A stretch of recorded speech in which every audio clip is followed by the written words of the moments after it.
જેઠ મહિનામાં કરો આ 3 કામ, તમારી દરેક મનોકામના પૂર્ણ થશે. એવી ધાર્મિક માન્યતા છે કે જેઠ મહિનામાં સંકટ મોચન હનુમાનજી ભગવાન શ્રી રામને મળ્યા હતા. તેથી જેઠ મહિનામાં આવતા મંગળવારે ઉપવાસ કરવાથી વ્યક્તિને શુભ ફળ મળે છે. આ મહિનામાં ભગવાન સૂર્ય અને દેવી લક્ષ્મીની વિધિગત પૂજા કરવાના નિયમો છે. જેઠ મહિનામાં કેટલાક નિયમોનું પાલન કરવું ખૂબ જ જરૂરી છે. આવો જાણીએ જેઠ મહિનામાં શું કરવું અને શું ન કરવું જોઈએ.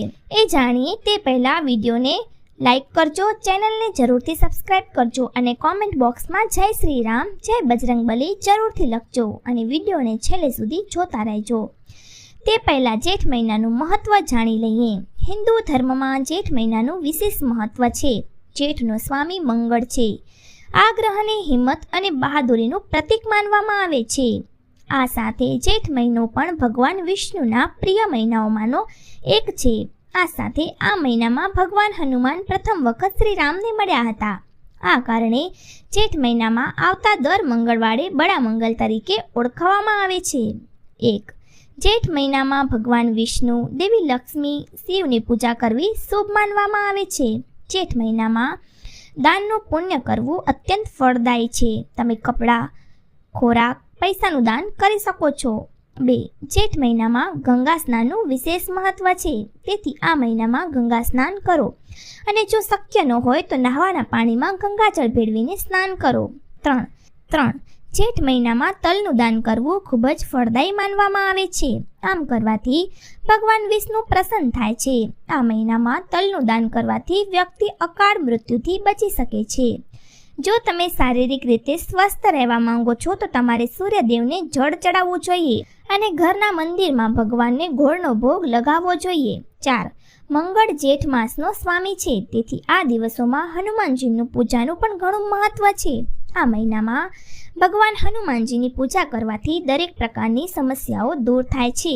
ખાસ કરીને જેઠ મહિનામાં પાણીનું દાન કરવાથી લાભ થઈ શકે છે. તેથી પાણીનું દાન કરો. આ મહિનામાં મંત્રોના જાપ કરવાથી મન શાંત થાય છે તેમજ વ્યક્તિને શુભ ફળ મળી શકે છે. જેઠ મહિનામાં જરૂરિયાતમંદોને દાન કરવું જોઈએ. તેનાથી વ્યક્તિ જીવનમાં હંમેશા શુભ ફળ મેળવી શકે છે. 6. જેઠ મહિનામાં આવતા વ્રત અને તહેવારોના હિસાબે પાણી, વૃક્ષો અને છોડની પણ પૂજા કરવી જોઈએ. ઘરની આસપાસના વૃક્ષો અને છોડને પાણી આપવાનું ધ્યાન રાખો. જો તમે ઉનાળામાં વૃક્ષો અને છોડને પાણી આપો છો તો તે સુકાઈ જવાથી બચી જશે અને લીલા રહેશે. જેઠ મહિનામાં ભૂલથી પણ ન કરો આ કામ. 1. જેઠ માસમાં સૂર્ય પૂજાનું વિશેષ મહત્વ હોય છે. આ મહિનામાં મોડે સુધી સૂવાનું ટાળવું જોઈએ. સૂર્યોદય પહેલાં જાગવાનો પ્રયાસ કરો. વહેલા ઉઠો, સ્નાન કરો અને ઉગતા સૂર્યને પ્રાર્થના કરો. જેઠ મહિનામાં દિવસ દરમિયાન ઊંઘ ન લેવી જોઈએ. એવું માનવામાં આવે છે કે આ મહિનામાં જે વ્યક્તિ દિવસમાં મોડે સુધી સૂવે છે તેને દરેક પ્રકારની બીમારીઓ ઘેરી લે છે. 2. જેઠ મહિનામાં રીંગણનું સેવન ન કરવું જોઈએ કારણ કે તેનાથી દોષ અને રોગ થાય છે. આ સાથે બાળક માટે પણ અશુભ છે. આ સિવાય સૂર્યને જળ અર્પણ કરતી વખતે વિશેષ કાળજી લેવી જોઈએ. સૂર્યને જળ અર્પણ કરતી વખતે ક્યારે પણ સીધું સૂર્ય તરફ ન જોવું જોઈએ. લોટામાંથી પડતા પાણીના પ્રવાહ દ્વારા સૂર્યના દર્શન કરવા જોઈએ.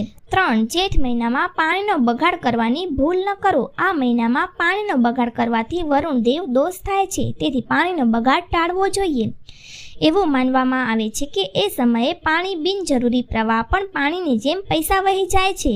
તેથી જો તમે ગરીબીથી બચવા માંગતા હો તો પાણીનો ઉપયોગ ખૂબ સમજી વિચારીને કરો. 4. પરિવારના મોટા પુત્ર કે પુત્રીના લગ્ન જેઠ મહિનામાં ન કરવા જોઈએ. આનાથી અશુભ પરિણામ મળી શકે છે. આ મહિનામાં શરીર પર તેલ ન લગાવવું જોઈએ. આ સિવાય તલનું દાન કરવાથી અકાળ મૃત્યુથી બચી શકો છો. જેઠ મહિનામાં મસાલેદાર ખોરાક ખાવાનું ટાળવું જોઈએ. આ મહિનામાં હળવો અને સાદો ખોરાક લેવો જોઈએ. 5. જેઠ મહિનામાં તમામ મંગળવારનું ખૂબ જ મહત્વ હોય છે. તેથી તેને મોટો મંગલ કહેવામાં આવે છે. જેઠ મહિનામાં કોઈ પણ મંગળવારને ન તો પૈસા ઉછીના આપો કે કોઈની પાસેથી પૈસા ઉછીના ન લો, નહીંતર મંગળવારે પૈસાની આવી લેવડ દેવડ તમને દેવામાં બોજ હેઠળ દબાવી દેશે અને તમને ઝડપથી ગરીબ બનાવી દેશે. 6. જેઠ મહિનામાં તરસ્યા વ્યક્તિને પાણી પીવડાવવા વિના ક્યારે મોકલવા ના જોઈએ. આવી સ્થિતિમાં જો તમારે ઘરે કોઈ મહેમાન આવે તો તેને ચોક્કસપણે પીવા માટે પાણી આપો. જો આ વિડીયો તમને પસંદ આવ્યો હોય તો વિડીયોને લાઇક કરો, ચેનલને સબસ્ક્રાઇબ કરો અને બાજુમાં આપેલ આઇકનને પ્રેસ કરી ઓલ ઉપર સિલેક્ટ કરી લેજો, જેથી તમને વિડીયોની નોટિફિકેશન સૌથી પહેલાં મળતી રહે. અને કોમેન્ટ બોક્સમાં જય લક્ષ્મીમાં જરૂરથી લખજો. વિડીયોને છેલ્લે સુધી જોવા બદલ તમારો ખૂબ ખૂબ આભાર.